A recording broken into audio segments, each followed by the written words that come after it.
Medical coding అంటే జనరల్గా science background ఉండాలేమో అన్నది అందరికీ ఉంటుంది. అంటే నాన్ సైన్స్ వాళ్ళకి కూడా మీరు నేర్పిస్తారు.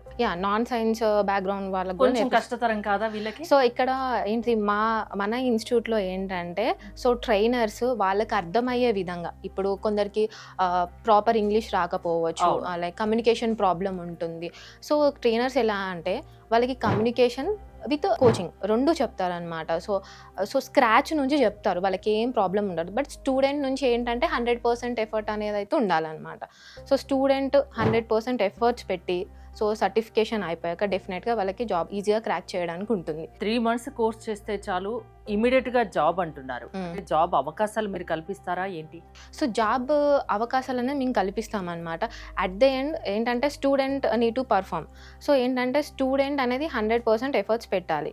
సో ఒక్కసారి సర్టిఫైడ్ అయ్యాక వీళ్ళకి ఇంకా ఎక్కువ ఆపర్చునిటీస్ వస్తాయి అన్నమాట compare to non certified people. మీకు సర్టిఫికేషన్ అయ్యాక మీరు ఎక్కడ వెళ్ళినా మీకు ఈజీగా వచ్చేస్తుంది జాబ్. సాలరీ ఎంత వాళ్ళు ఎర్న్ చేయొచ్చు? శాలరీ వచ్చేసి 25K to 30K per month ఉంటుంది, స్టార్టింగ్ ఉంటుంది.